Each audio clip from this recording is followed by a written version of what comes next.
Bismillahirrahmanirrahim. Assalamualaikum warahmatullahi wabarakatuh.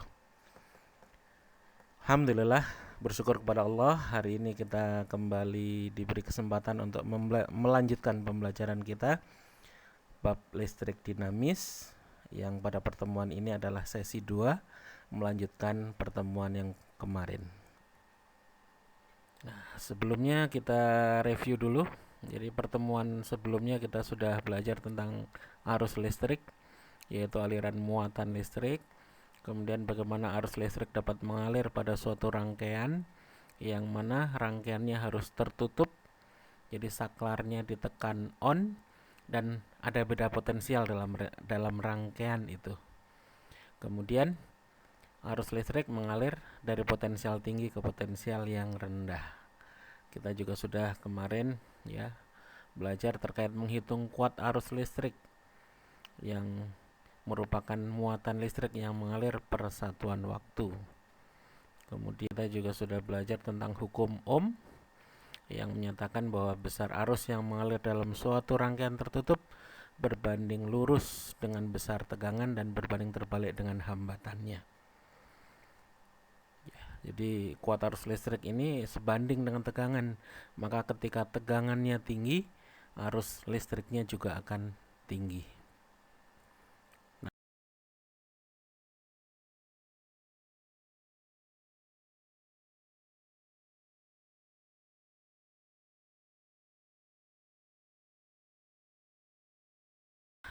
Kemudian yang ketiga, kemarin belajar tentang hambatan kawat penghantar, bahwa besarnya hambatan dipengaruhi oleh jenis bahan kawat penghantar tersebut. Kita kenal ada berbagai jenis bahan dari kabel, mungkin ada tembaga, ada aluminium.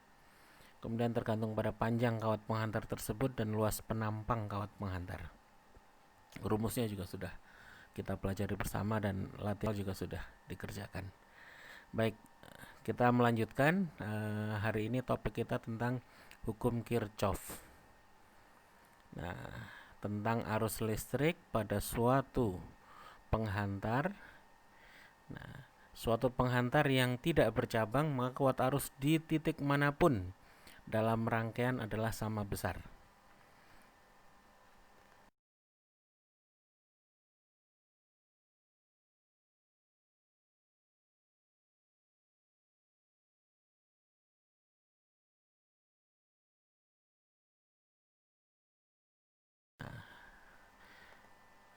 Pada rangkaian yang bercabang, maka arus listrik akan terbagi.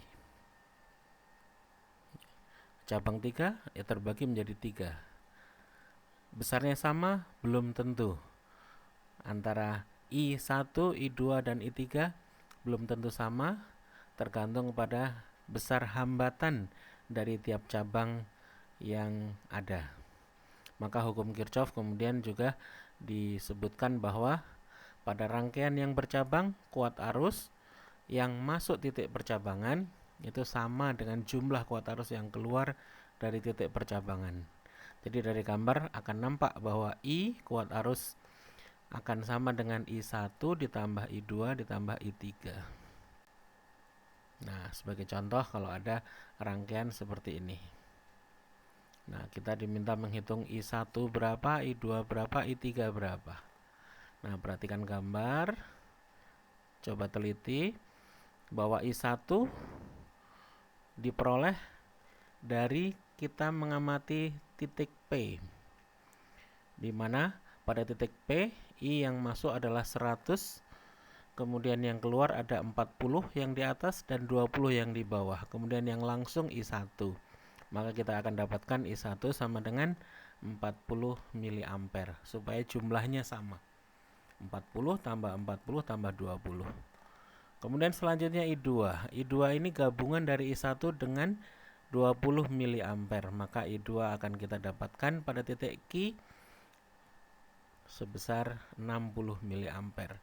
Dan seterusnya I3 juga kita akan peroleh sama dengan 100 mA. Nah, bagaimana menentukan arus listrik yang melalui R1? R ini hambatan, R2 dan R3.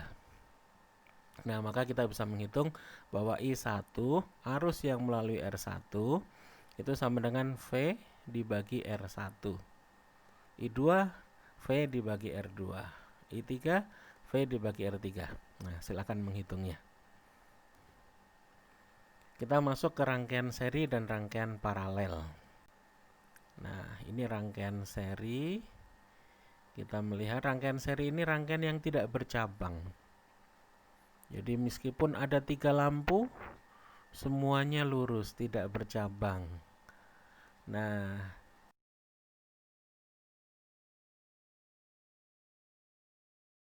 serinya diantaranya rangkaian seri ini adalah tidak ada cabang, dan apabila satu lampu mati, maka lampu yang lain ikut mati. Kemudian ciri yang lain, beberapa hambatan atau lampu itu adalah salah satu hambatan listrik. Nah, apabila disusun seri akan memiliki hambatan yang lebih besar. Jadi hambatan dari setiap lampu itu dijumlahkan, nah sehingga hambatan totalnya akan menjadi lebih besar. Akibatnya tegangan pada masing-masing hambatan atau pada masing-masing lampu menjadi lebih kecil. Terus ada hambatan pengganti. Nah, sebagaimana tadi ada lampu 1, 2, 3. Ya, kita tulis itu sebagai sebuah hambatan. Nah, berapa hambatan pengganti dari ketiga lampu? Nah, kita bisa menghitungnya dengan menjumlahkannya. Ini kalau disusun seri. Contoh seperti ini. 30, 40, 10. Nah, kita bisa menghitung langsung. Karena rangkaiannya seri, maka langsung dijumlah. Kita dapat 80 ohm. Nah, bagaimana tegangan pada rangkaian seri? Nah, tegangan pada rangkaian seri akan terbagi. Ingat ya, pada rangkaian seri arusnya sama di semua titik, tegangannya yang terbagi. Jadi dalam keadaan ini tegangan di V ya total akan terbagi menjadi V1, V2, V3. Tegangan pada hambatan 1, tegangan pada hambatan 2, dan tegangan pada hambatan yang ketiga.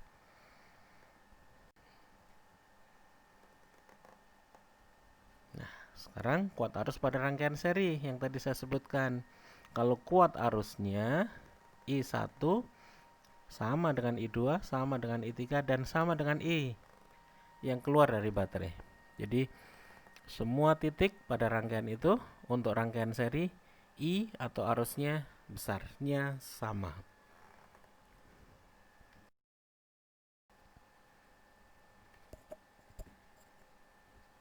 Nah, kalau sifat ya seperti tadi ya. Kalau ada lampu satu mati, lampu yang lain akan ikut mati untuk rangkaian seri. Nyalanya akan sama kalau hambatannya sama. Artinya kalau lampu yang kita pasang ini sama wattnya, yang menunjukkan hambatannya sama, maka akan menyala sama terang. Kalau hambatannya berbeda, akan menyala berbeda terang. Nah, berikutnya rangkaian paralel atau disebut juga rangkaian yang bercabang. Kalau rangkaian seri tidak bercabang, kalau rangkaian paralel bercabang. Kembali kita gunakan 3 lampu yang kita susun secara paralel. Nah, perhatikan bahwa lampu menyala bahkan lebih terang daripada kalau disusun secara seri. Ini dikarenakan adalah karena hambatannya akan lebih kecil. Karena hambatannya justru menjadi kecil. Nah, rangkaian paralel ini adalah akan menghasilkan hambatan total yang lebih kecil dari masing-masing hambatan tadi. Namun tegangannya pada setiap cabang itu tetap. Dan sebagaimana tadi di hukum Kirchhoff, kuat arusnya atau arus listriknya yang terbagi. Nah, hambatan pengganti pada rangkaian paralel, perhatikan menghitung hambatan penggantinya dengan perbandingan terbalik. Jadi R total sama dengan 1/R1 ditambah 1/R2 ditambah 1/R3. Perhatikan contoh berikut. Nih, jika ada R1 10, R2 15, R3 30 ohm. Berapa hambatan pengganti dari rangkaian di samping ini? Atau bisa juga hambatan total dari ketiga R tadi. Nah, karena rangkaiannya adalah paralel, maka kita hitung seperti ini. Kita akan dapatkan 1/10 ditambah 1/15 ditambah 1/30. Penjumlahan pecahan dengan menyamakan penyebutnya. Penyebut bisa diambil dari KPK, kelipatan persekutuan terkecil. Kita ambil 30, maka 3/30, 2/30, 1/30. Hasilnya 6/30. Dan kita bisa dapatkan hambatan totalnya atau hambatan penggantinya 5 ohm.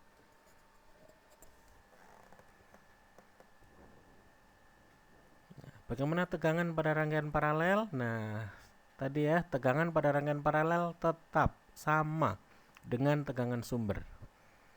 Jadi cabang tadi tidak membuat tegangannya terbagi, tapi arusnya yang terbagi.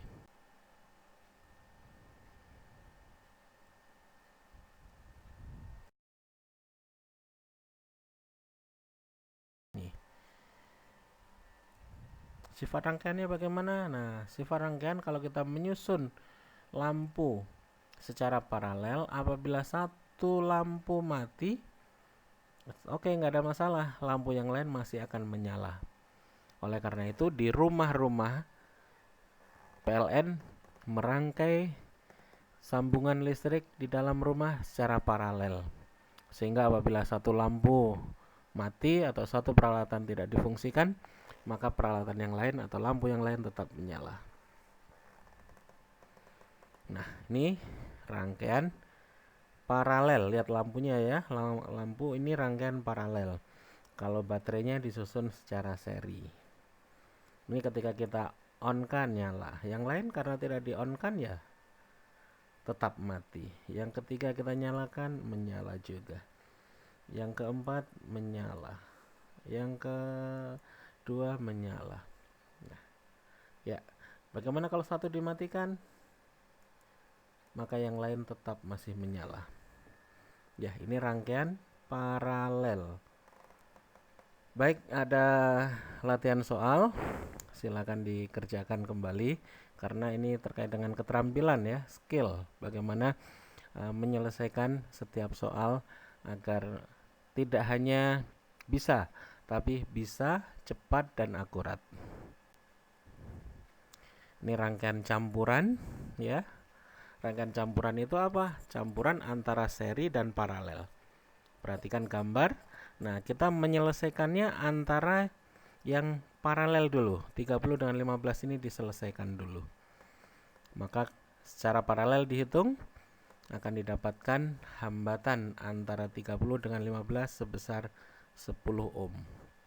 Ini belum selesai, kemudian kita lanjutkan dengan di seri. Lihat perubahannya. Pertama antara 30 dengan 15 di paralel, maka kita dapatkan RP, P-nya paralel. Kemudian di seri dengan yang 10 ohm dan 5 ohm. Jadi hasilnya akan 10 ditambah 10 ditambah 5.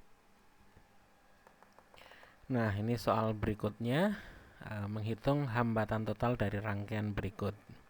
Perhatikan rangkaian, ini penyelesaiannya berarti antara hambatan 8 dengan 7 di seri, 20 dengan 10 di seri. Nah, kita perhatikan. Kita dapatkan RS1, hambatan yang disusun secara seri yang pertama 8 dengan 7, 15. Kemudian RS2 antara 10 dengan 20 dapat 30 ohm. Berikutnya kita gabungkan antara RS1 dengan RS2 secara paralel. Maka kita dapatkan hasil akhirnya 3/30 dan dibalik. Nah, ini disediakan latihan soal tipe hot. Nah, Ini bila semua resistor dalam rangkaian di bawah ini identik dan masing-masing memiliki 90 ohm, berapakah hambatan total pada masing-masing rangkaian? Nah, perhatikan rangkaiannya, mana urutan yang harus dilakukan dalam penyelesaiannya, harus urut ya. Nanti hasilnya akan benar kalau dilakukan secara urutannya.